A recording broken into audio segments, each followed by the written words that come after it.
First Contact and Challenge. Dr. Sarah Chen stood at the observation deck of the International Space Station, watching the massive Valdorian vessel eclipse the Sun. After 6 months of diplomatic exchanges, the alien empire had finally agreed to a face-to-face meeting. As Earth's leading xenobiologist, Sarah knew this encounter would shape humanity's future in the galactic community. The Valdorians were notorious for their martial culture and their obsession with biological superiority. Their first message to Earth had been dismissive. Your world harbors no worthy life forms. Now, Sarah had to prove them wrong. The alien delegation materialized in the station's conference room in a flash of purple light. High Commander Vexthor towered over the human representatives, his crystalline exoskeleton catching the fluorescent lights. 4 arms crossed over his chest as his compound eyes surveyed the room with obvious disdain. "We have reviewed your planetary database," Vexthor's translator hummed. "Your apex predators are unimpressive. The largest barely reaches the size of our juvenile hunters. Your oceans hold nothing that could challenge our aquatic warriors. Even your microscopic life forms lack the complexity we expected." Sarah stepped forward, her heart pounding but her voice steady. "With respect, High Commander, size isn't everything. Earth's creatures have evolved unique adaptations that might surprise you." A clicking sound emerged from Vexthor's mandibles, their equivalent of laughter. "Prove it, human. Our empire maintains combat arenas where species from across the galaxy demonstrate their worth. Bring us your finest specimen, and we shall see if Earth deserves more than a passing glance." The other human delegates shifted uncomfortably. They had hoped for traditional diplomatic negotiations, not a gladiatorial exhibition. But Sarah saw an opportunity. "We accept," she declared, ignoring the startled looks from her colleagues. "Give us 1 week to prepare our representative." Back on Earth, Sarah faced intense criticism from the Global Defense Council. "You can't be serious," General Rodriguez argued. "They're expecting us to send something like a tiger or a polar bear. We'll be humiliated." Sarah pulled up her holographic display, showing detailed biological scans. The Valdorians think in terms of raw size and strength, but Earth's evolutionary arms race has produced something far more interesting: creatures that survive through sheer tenacity and adaptability. She highlighted her chosen candidate. The room erupted in protests. "That's your champion. It's not even one of our largest predators." "Exactly," Sarah smiled. "The Valdorians are expecting us to think like them. But Earth's history has proven that survival often favors the unexpected. Our chosen species has demonstrated remarkable problem-solving abilities, incredible endurance, and a nervous system partially resistant to pain. It's pound for pound one of the most formidable creatures on our planet." After hours of debate, the council reluctantly agreed. Sarah spent the next week preparing the specimen, studying its behaviors, and developing protocols for its safe transport. She knew they only had one chance to change the Valdorians' perception of Earth. The day of the demonstration arrived. The Valdorian combat arena was a massive structure floating in high orbit, its transparent walls offering a view of Earth below. Hundreds of alien spectators filled the observation decks, representing species from across the galaxy. All had come to witness what they assumed would be humanity's humiliation. High Commander Vexthor's voice boomed through the arena. "Humans of Earth, present your champion." Sarah approached the central platform, pulling up the containment field controls on her tablet. Behind her, the secure transport pod hummed quietly. "Before we begin," she announced, "I want to make one thing clear. On Earth, true strength isn't always obvious. Our planet's history has been shaped by creatures that survived not because they were the biggest or strongest, but because they were the most resilient, the most adaptable, and the most determined." The containment field shimmer dropped, revealing their chosen champion. A ripple of confusion spread through the alien audience, followed by what could only be described as laughter. High Commander Vexthor leaned forward, his crystalline features arranged in what Sarah had learned was an expression of amusement. This This is Earth's great champion. Sarah stood her ground, a confident smile playing at her lips. This is a wolverine, one of Earth's most formidable predators. And it's about to show you why size isn't everything. The demonstration was about to begin, and Sarah knew that everything, Earth's reputation, their standing in the galactic community, and possibly their very survival, rested on the performance of one of nature's most unassuming but utterly indomitable creatures. The unexpected champion. The wolverine prowled the edge of its containment field, displaying none of the fear or hesitation the alien spectators had expected. Instead, its movements were measured, purposeful, each step a display of quiet confidence that seemed to unsettle the watching crowd. Your first opponent, High Commander Vex Thor announced, will be a juvenile Kryvax. A massive door slid open at the far end of the arena, and gasps rippled through the human delegation. The Kryvax emerged from the shadows, its bioluminescent scales pulsing with predatory excitement. Standing nearly 4 meters tall, with razor-sharp talons and a whip-like tail, it resembled Earth's extinct theropod dinosaurs. The creature's head swiveled on its serpentine neck, 6 eyes blinking in sequence as it assessed its seemingly insignificant opponent. Sarah maintained her composure, though her fingers tightened around her tablet. The wolverine, designated GX7, showed no sign of distress. If anything, it seemed more alert, more focused. "Commander," one of the alien observers called out, "surely this is unnecessarily cruel. The Earth creature stands no chance." Vex Thor's crystalline mandibles clicked in amusement. Perhaps this will teach the humans their place in the galaxy. Sarah stepped forward. "If I may, I'd like to share some data about our champion before we begin." She projected a holographic display into the arena's center. The wolverine's bite force, relative to its size, exceeds that of most predators on Earth. Its metabolism allows it to function in extreme conditions, and its musculature is designed for both explosive power and endurance. Impressive statistics, Vex Thor conceded, for such a small world. Begin the trial. The containment field disappeared. The Kryvax immediately lunged forward, its massive jaws snapping at the space where the wolverine had been a split second before. But GX7 was already moving, its powerful legs carrying it in an unexpected sideways dodge. The wolverine's response left the alien audience murmuring in surprise. Instead of fleeing or freezing, it launched a counterattack, darting between the Kryvax's legs and raking its claws along the creature's vulnerable ankle tendons. The Kryvax roared, more in surprise than pain, and spun to face its opponent. But the wolverine was already circling, its movements quick and unpredictable. It was implementing hunting strategies that Sarah had observed in the wild, wearing down larger prey through a combination of quick strikes and tactical retreats. "Fascinating," muttered one of the alien scientists, their instruments whirring as they recorded the battle. The Earth creature appears to be analyzing its opponent's weaknesses. The Kryvax's attacks grew more frenzied as the wolverine continued its harassment, always striking where the alien predator was most vulnerable. The joints, the softer scales underneath, the sensitive areas around its eyes. GX7 seemed tireless, its thick fur deflecting glancing blows while its muscular body absorbed impacts that would have crippled other creatures its size. "This is impossible," one of Vex Thor's advisors hissed. "Our scan showed no signs of enhanced intelligence or cybernetic augmentation. How is it fighting with such tactical precision?" Sarah allowed herself a small smile. "Pure evolution. Wolverines regularly hunt prey many times their size. They've developed complex hunting strategies over millions of years.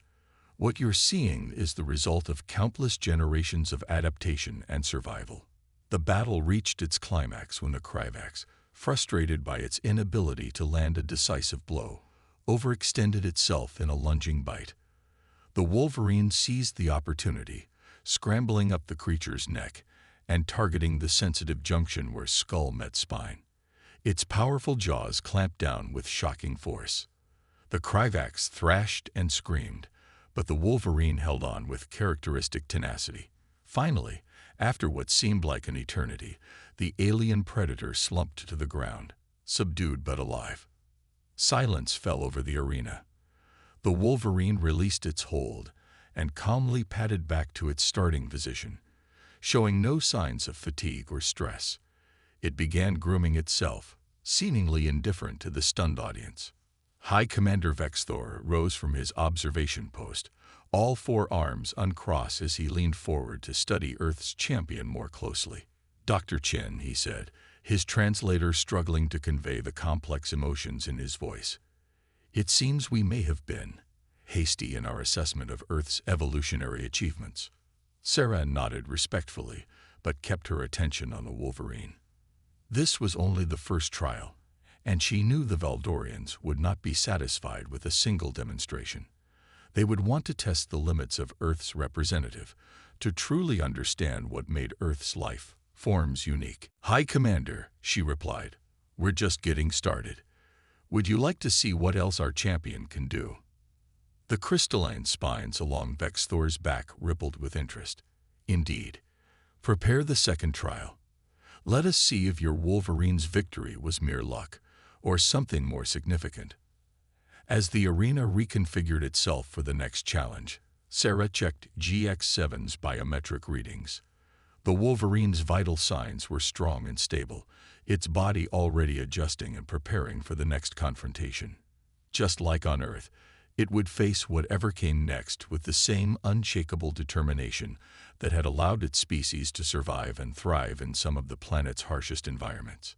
The true test was about to begin, and Sarah knew that each victory would not just prove Earth's worth. It would fundamentally challenge the galaxy's understanding of what made a species truly formidable. Trial by combat. The arena's environmental controls hummed to life, transforming the battlefield for the second trial. The temperature plummeted as artificial snow began to fall, coating the ground in a thick white blanket. Sarah recognized the Valdorian strategy. They were recreating conditions they assumed would disadvantage Earth's champion. "Your wolverine performed adequately against a juvenile opponent," Vexthor announced. "Now it faces the frost stalker of Metis Prime." His mandibles clicked with anticipation. Few survive its hunting grounds. The arena doors parted again, releasing a creature that seemed born from a nightmare of ice and shadow. The frost stalker moved like liquid mercury, its crystalline body nearly invisible against the snowy backdrop. Multiple limbs ended in serrated ice-blue claws, and its face was a complex array of sensory organs adapted for hunting in sub-zero conditions. "Perhaps now would be a good time to surrender," one of Vexthor's advisors suggested, almost kindly. "There's no shame in." A harsh bark cut through the air. The wolverine, far from being intimidated, was pawing at the snow with obvious excitement. Sarah couldn't help but smile. They had chosen the wrong environment to try to disadvantage GX7. "What you're witnessing," Sarah explained, addressing the gathered aliens, "is a creature perfectly evolved for exactly these conditions. Wolverines are native to Earth's Arctic regions. The cold isn't a handicap, it's their element." The frost stalker struck first, its crystalline body fracturing into multiple attacking segments. But the wolverine was already in motion, diving beneath the snow with surprising speed. The alien predator's attacks hit nothing but empty space. "Impossible," someone shouted. "Our sensors can't track it." Sarah watched the snow's surface ripple as GX7 moved beneath it, utilizing hunting techniques perfected over millennia. Wolverines hunt in deep snow, using it for cover and an ambush. Their broad paws act like natural snowshoes, while their powerful bodies can tunnel through packed ice with ease. The frost stalker's frustration became evident as it repeatedly struck at the snow, trying to predict where its opponent would emerge. The wolverine's strategy was brilliantly simple. It was using the alien creature's size against it, forcing it to waste energy in the unfamiliar terrain. When GX7 finally burst from the snow, it struck with devastating precision. Its thick fur, naturally resistant to frost, protected it from the frost stalker's freezing touch as it tore into the crystalline being's molecular structure. The alien predator tried to reform itself, but the wolverine's attacks were too rapid, too precise. Remarkable adaptation, one of the alien scientists muttered, their scanning devices working overtime. The Earth creature's body temperature and metabolism are adjusting in real time to combat the extreme conditions. The battle continued, with the wolverine repeatedly using the snowy terrain to its advantage. It would disappear beneath the surface, emerge for lightning-fast attacks, then vanish again before the frost stalker could respond effectively. The alien creature's crystalline form began to show signs of stress, its usual fluid movements becoming increasingly erratic. In a final decisive move, GX7 attacked the frost stalker's central core, the equivalent of a nervous system. The alien predator's form shattered, its pieces scattering across the snow before slowly reforming in a defensive configuration, signaling its defeat. High Commander Vexthor stood, his crystalline exoskeleton vibrating with what Sarah had learned to recognize as intense interest. Dr. Chen, your champion has survived 2 trials. But you must understand, we cannot base our assessment of Earth's capabilities on performance against juvenile opponents and specialized hunters. Sarah nodded, already anticipating what was coming. You want to test GX7 against something more significant. Yes. Vexthor's compound eyes gleamed. The final trial will be against one of our elite combat forms. No Earth creature has ever survived such an encounter. The temperature in the arena began to rise, the snow melting away to reveal bare ground. The wolverine shook itself, adapting to the changing conditions with characteristic resilience. Sarah checked its vitals again. Elevated but stable, showing the remarkable endurance that made its species legendary among Earth's wildlife researchers. Before we proceed, Vexthor announced, you should know that what comes next is one of our most advanced bioengineered life forms. It combines the most effective hunting adaptations from 1,000 worlds. The arena's main gates began to open, revealing darkness beyond. Something massive shifted in the shadows, accompanied by a sound that made the very air vibrate. Sarah laid a hand on the containment field controls, her faith in Earth's champion unshaken. High Commander, there's something you should understand about wolverines. They don't know they're small. They don't know they're supposed to lose. On Earth, we have a saying. It's not the size of the dog in the fight. It's the size of the fight in the dog. The final trial was about to begin, and with it, the ultimate test of Earth's evolutionary ingenuity against the galaxy's most advanced biological engineering. The wolverine's performance wouldn't just determine Earth's standing in the galactic community. It would challenge the very foundations of how the Valdorians measured biological superiority. Respect earned. The creature that emerged from the shadows defied conventional biology.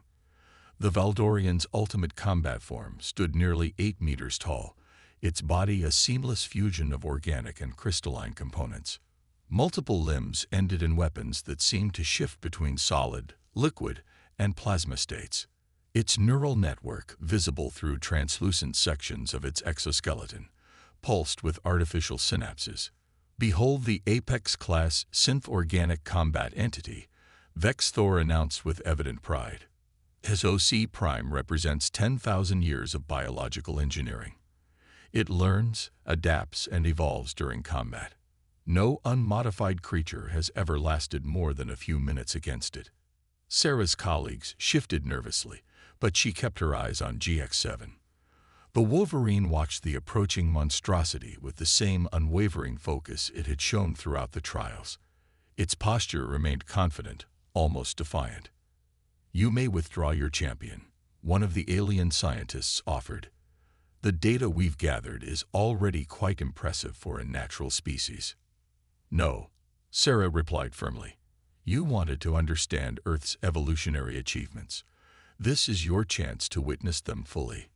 SOC Prime moved with impossible grace for its size, its weapons arrays charging with deadly energy. The wolverine, in contrast, remained perfectly still, watching, waiting. The tension in the arena built to an almost unbearable level. The combat entity struck first, launching a coordinated attack with multiple weapon systems. Energy beams, molecular disruptors, and crystalline projectiles filled the air. But the Wolverine was already moving, its reactions honed by countless generations of survival against overwhelming odds. Impossible, an alien observer exclaimed. It's anticipating attack patterns that even our combat computers struggle to predict. Sarah allowed herself a moment of pride. Wolverines don't just rely on strength or speed. They possess remarkable problem-solving abilities and can adapt their strategies mid-fight. They're among the few animals known to use tools and set traps in the wild. As if to prove her point, GX7 began using the debris created by SOCE Prime's attacks as cover, gradually working its way closer to the massive entity. The combat form's attacks grew more precise, more lethal, but the Wolverine's movements became increasingly unpredictable. Its neural patterns, one of the scientists reported, they're changing.